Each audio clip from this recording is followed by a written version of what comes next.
फैसल बावड़ा साहब सेनेटर हमें ज्वाइन कर चुके हैं। फैसल साहब, अभी किरण नाज साहिबा भी आपसे कुछ ही देर पहले यही कह रही थी कि आपकी जो गुफ्तगू होती है यकीनी तौर पर जो आप उनके प्रोग्राम में भी करते हैं, बारहा हमसे भी बात करते हुए कह रहे होते हैं, बहुत दूरस होती है, इसके नताइज हम देखते हैं।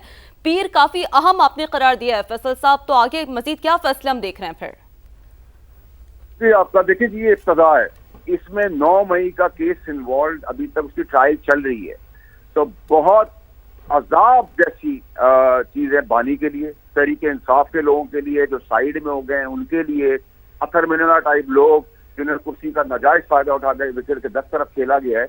देखिए ये इब्तदा है, इसके अंदर जिस आदमी ने, ताकतवर आदमी ने, ये 75 साल में नहीं हुआ, ये हमारे CDF field marshal Asif Munir साहब को इसीलिए कौम दीवानी की तरह प्यार करती है कि वो जीती भी फौज तो है, शहीदों की फौज भी है, लेकिन अकाउंटेबिलिटी का जो पैरामीटर है, जो फाउंडेशन है, वो उन्होंने अपने इदारे से डाली है।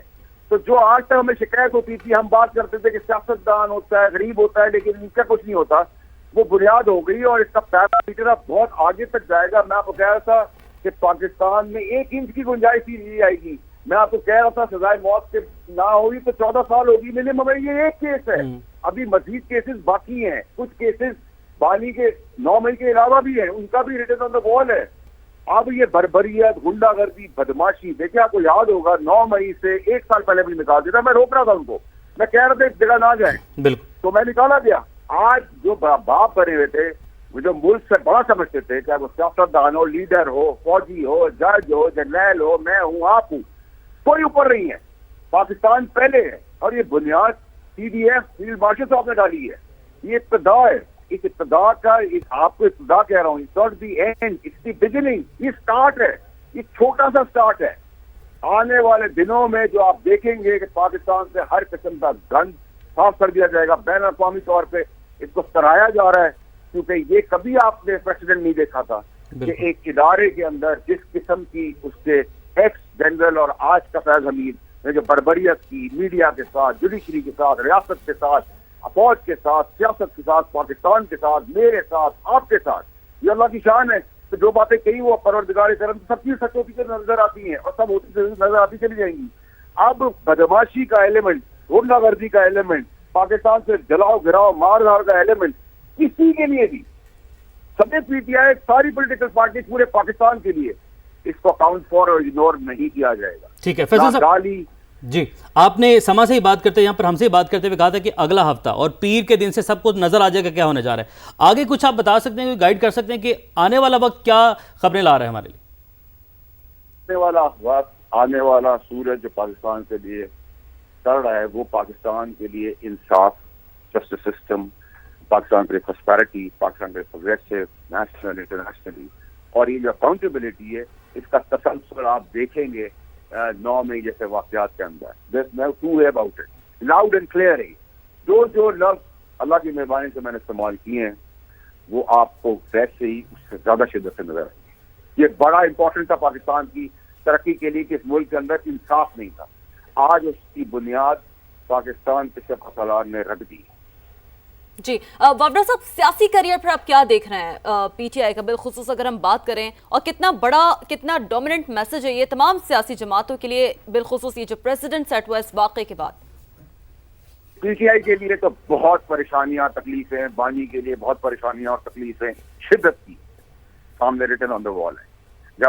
जब वो अपने बंदे की इन्वॉल्वमेंट नहीं छोड़ेंगे, तो वो जब इन्वॉल्वमेंट आएगी, वो पुष्पनाई PTI के दौर में हुई, इमरान खान साहब के दौर में हुई, हमारे दौर में थी, मैं वजीर था, और ये बर्बरियत, बदमाशी, गुंडागर्दी जो थी, उसकी जब लिंकेजेस, शाखें निकलेंगी, तो एविडेंसेस जब सामने में तैयार था, एविडेंसेस PTI के अपने लोग जो 9 महीने इन्वॉल्व थे उन्होंने भी दे दिए हैं, तो बचा क्या है? अरशद शरीफ का केस है, मुराद सईद का पकड़ा जाना बहुत जरूरी है। इंसाफ के सारे तकाजे अब पूरे होंगे। अब ये बदमाशी, गुंडागर्दी ना कोई और पोलिटिकल पार्टी, ना PTI खास तौर पे कर सकेगी, ना करनी चाहिए। ये इग्नोर करते गए इसको, पाकिस्तान को 75 साल से इसको इशू का एड्रेस नहीं किया गया, तो पाकिस्तान तहरीक इंसाफ के लिए तो सिवाय सोशल मीडिया के अब कुछ नहीं रहा। और सोशल मीडिया पे वो लोग हैं, वो कीड़े जिनको कोई जानता ही नहीं है, तो उसका अब्दुल गफूर और मेरे ऐसे लोग जिनका रिंगी रेट अगर कोई रिकग्निशन है तो वो जवाब दे होंगे। आप गाली देंगे रियासत को, आप गाली देंगे सिपहसालार को, शहीदों को, पाकिस्तान को, پاکستان جلاؤ گراؤ کی بات کریں گے, ایجیٹیشن کی بات کریں گے, میں نے آپ کو کہا تھا 1 انچ کی گنجائش نہیں ہوگی. وہ سب چیزیں آپ کو آنے والے دنوں میں اور وقتوں میں نظر آنا شروع ہو جائے گی. جی اچھا فاؤنڈر صاحب, تھوڑا سا ہم چاہیں گے کہ اس حوالے سے بھی آپ بات کر سکیں کہ آگے واٹس نیکسٹ. کیا یہ معاملہ صرف سزا تک محدود رہے گا وفدہ صاحب, چونکہ آپ خود سینیٹر ہیں, آپ کیا سمجھتے ہیں کہ آگے کچھ معاملہ ریفارمز کی جانب بڑھتا ہوا دیکھ رہے ہیں؟ اب سے کچھ دیر پہلے ہم بات کر رہے تھے, ندیم ملک صاحب کی جانب سے بھی سوال کیا گیا تھا, شہزاد صاحب نے بھی کامنٹ کیا تھا. آپ کیا سمجھتے ہیں ایز اے سینیٹر, یہ معاملہ ریفارمز کی جانب جا سکتا ہے؟ دیکھیے ریفارمز کے بغیر پاکستان آگے چلے گا نہیں. یہ جو ریفارمز ہیں جن کو آپ ترمیموں میں بھی آپ کہہ رہے ہیں امینڈمنٹس ہو رہی ہیں, یہ سلسلہ ضروری ہے, یہ رکے گا نہیں. اب 28 بھی آنی ہے, 29 بھی آنی ہے. ہیل حجت 0.1% بھی نیگلیجنس اگنورنس نہیں ہوگی اب اس کے اندر. Let's be very clear about it. اب پاکستان کے لیے سب سے بڑا چیلنج جو تھا وہ پاکستان کے اندر جو دشمنی کرے. باہر کو تو 10 گنا بڑی فوج کو مار گرایا انہوں نے ہماری پاکستانی فوج میں, ہماری فوج نے, ہماری ایئر فورس نے جہاز پٹاخوں کی طرح گرائے.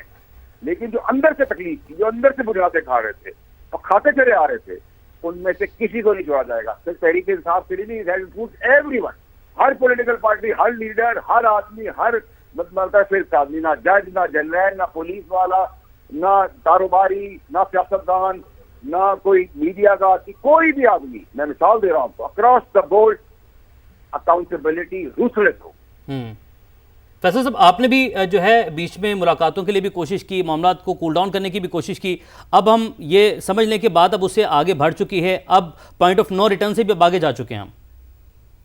اس میں کوئی دو رائے نہیں. ہم نے اپنی کوشش کی, کرائی, لیکن ہمیں بھی سکھی پائی ہم نے بھی دی, اور اس جگہ سے میں ان کو کئی سالوں سے روک رہا تھا, اور خاص طور پر 9 مئی سے پہلے جس بے دردی سے مجھے نکالا گیا پارٹی سے. بالکل, تو اللہ کی مہربانی, اللہ کی شان ہے. اور یہی فیض امید میں جہاں پورے ملک کو نقصان پہنچایا, وہاں میں نے بھی بہت نقصان اٹھایا. اللہ کی مہربانی ہے. اسی طرح میں نے آپ سے کہا نا کہ جو سمجھتا ہے کہ میں ریزائن کر کے سائڈ پہ ہو گیا ہوں, یا میں ویسے خاموش ہوں, جو اپنی کرسیوں میں بیٹھے تھے, سب کو کھینچا جائے گا اس کٹہرے کے اندر. لیکن اس کے باوجود بھی فیصل صاحب آپ کوششیں کرتے رہے, پارٹی سے نکالے جانے کا جو آپ نے ذکر کیا, اس کے بعد بھی آپ کوششیں کرتے رہے کہ کسی طریقے سے ملک کا نقصان جو ہے اس کو روکا جائے, ان تمام لوگوں کو روکا جائے. تو اب وہ کوششیں بھی ختم آپ کی طرف سے؟ بالکل, جس میں there is no doubt about it, اس میں کوئی کوشچن ہی نہیں ہے. میں تو اب پاکستان کے اندر جو بنیاد ڈل گئی ہے اس بنیاد کے ساتھ پہلے بھی کھڑا تھا, آج بھی کھڑا ہوں, کل بھی کھڑا رہوں گا. اور امید کرتا ہوں کہ اس کے بعد پاکستان کے اندر سے اس ڈسیزن کے آنے کے بعد 33% ایشوز تو ویسے ہی ڈائی ڈاؤن کر دیں گے. 33% آگے سزاؤں کے جو ہیں وہ سمجھ آ جائیں گے. جو بڑے بڑے بت ہیں جب ان کو گرایا جائے گا تو وہ بھی آپ کو نظر آ جائے گا. اس میں جنہوں نے اپنے قلم سے نقصان پہنچایا ملک کو, ان کی اکاؤنٹیبلٹی کلیئر اینڈ لاؤڈ ہے. کوئی نام لے کے بات نہیں کرتا, میں تو ہر چیز نام لے کے بات کرتا ہوں. اللہ کی مہربانی, میں کسی کی بات نہیں ڈرتا. میں نے آپ کو پہلے کہا تھا اور آپ سب سے میں نے سیکھا ہے. تو میری بڑی لاؤڈ اینڈ کلیئر چیزیں ہیں, اور اللہ عزت بھی رکھ رہا ہے. بالکل.